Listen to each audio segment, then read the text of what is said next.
Finally, kailan Chongson makukuha ng haba ng Ginebra? At terra firma Jeeps kay Mike Carino, on the way na nga rin ba sa barangay? Ayan nga pag-uusapan natin ngayon mga Cubs, pero bago yan, please don't forget to like, comment, and subscribe at i-hit ang notification bell if you enjoyed this video para updated kayo sa mga bago nating uploads about Ginebra mga Cubs. Matapos nga ang nagdaang season, isa sa mga glaring issues na napansin ng maraming Ginebra fans ay ang kakulangan ng maaasahang big man sa barangay. Naging malaking dagok nga sa team ang pagkawala ni Christian Stan Hardinger bago magsimula ang 49th season ng PBA. At nakadagdag pa sa mga problema ng crowd favorite team ang di pag-live up ng mga replacement big men na sila Isaac Go at Ben Adamos sa expectation na makatulong sa title bid ng Ginebra sa nagdaang season. Nakalaro nga lamang ng 5 games si Go matapos sumapit ng ACL injury noong Governor's Cup. Habang nakakuha nga lamang ng limited playing time si Adamos sa rotation ni Coach Tim na maaaring dahil sa di nakikita ni Coach Tim na kaya nitong mag-dominate sa laro. Sa halip ay pang-backup big man nga lamang ito. At kahit pa nga dumating si Troy Rosario sa lineup ng Commissioner's Cup to take over the starting power forward position ay bigo pa nga rin ang Gene Kings na makasungkit ng corona sa nagdaang season. At dahil nga manipis ang frontline ng Gene Kings, siguradong mahihirapan ito sa Philippine Cup sa parating na 50th season ng PBA. Dahil wala si Justin Brownlee at dumisan din si JB Malonzo, dalawang players na lumalaro din bilang 4 sa team kapag gumagamit si Coach Tim Cone ng small ball lineup. Kung kaya naman tila inevitable at siguradong ipaprioritize ng Ginebra ang kumuha ng isa o maaaring dalawang solidong big man na makakatulong sa kampanya ng Gene Kings ngayong season upang muling mag-contend for a championship.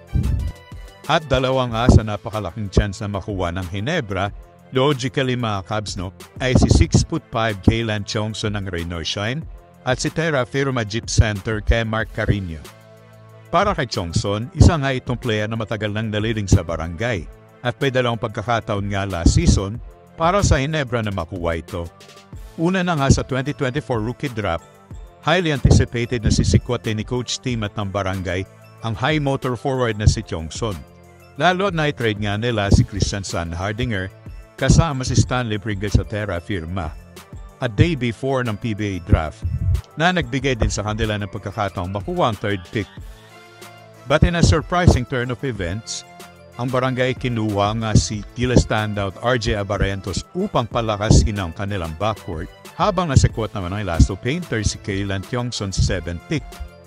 Samantala nagkaroon pa nga ng isa pang pagkakataon na mapunta sa Ginebra si Chongson na magkaroon ng rumors bago magsimula ang nagdaang season na inoffer umano ng Ross si Chongson sa Ginebra kapalit ni Ralph Koo at second round pick dahil nahihirapan itong papirmay ng rookie contract ang Phil-Am swingman.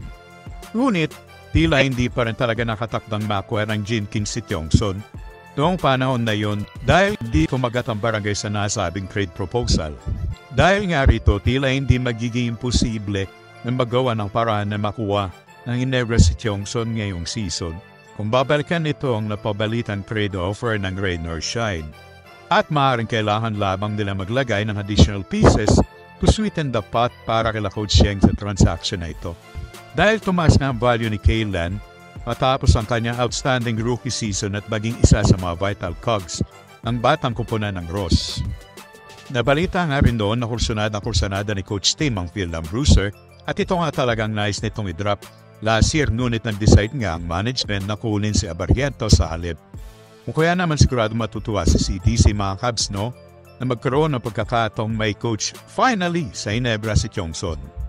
Na nagkaroon na rin ng connections sa kanya at saka po ng Gene Kings nang i-line up at pag-practice nila ito sa kanilang PBA 3x3 team noong 2022 na hindi lamang natuloy dahil naiprotesta ang kanyang eligibility.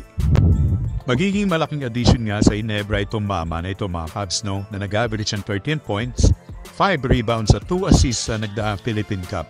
Dahil ito ay isang aggressive at hustle player at aktibo sa paggawa ng rebound.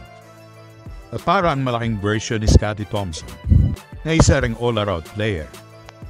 Ito nga ay maasahan sa depensa at versatile player na kaya rin lumaro sa forward at big man position. Mga katangian na pasok sa sistema ni Coach Tim. Puhod pa rito, nagawa rin na improve ni Chongson ng kanyang outside shooting through the years. Isa na itong dissenting shooter para sa isang big man na kayang pumutok paminsan-minsan sa labas. Kaya naman sigurado mapapakinabangan ito ng Gene Kings mga Cavs, no? Dahil isa ito sa mga problema sa opensa ng ating team.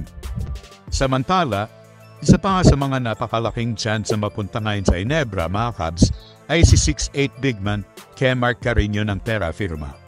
Another player na matagal nang narurumor na nais makuha ng crowd favorite team. Marami nga rin fans ang nagsasabi na sana ay si Carino na nga lamang kinuha ng Gene Kings last year sa Jeep kasama si Stephen Holt. Sa halip na ang injury-prone na si Isaac Go. At dahil nga ito ay nasa kampo ng Jeep lamang, hindi na nakakagulat mga Cavs, no, kung maging on the way na ito sa mga SMC teams sa mga susunod na buwan o taon. Especially sa status ngayon na kanilang team na tila in limbo. At kung iisipin, out of all 3 SMC teams, ang Ginebra ang mas kailangan ngayon ng big man kung nanaisin itong palakasin ng management for another championship run.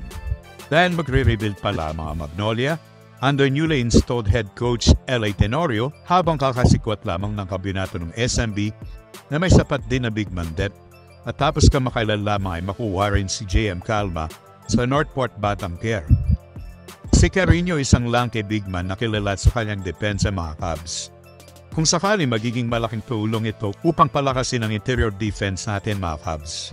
At iklagang pent against other teams na may mga dominating big man at attacking guards.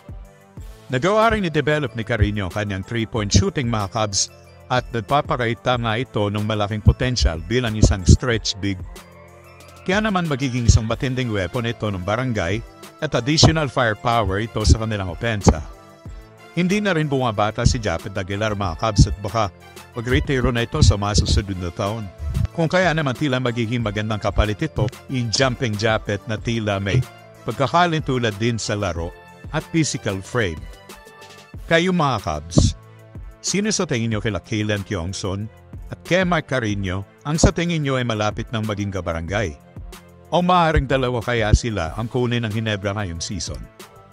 Comment down at ipipicture at shoutout natin yan next video. Ito nga pala ang ating mga kabarangay na nag-comment sa ating nakarang video.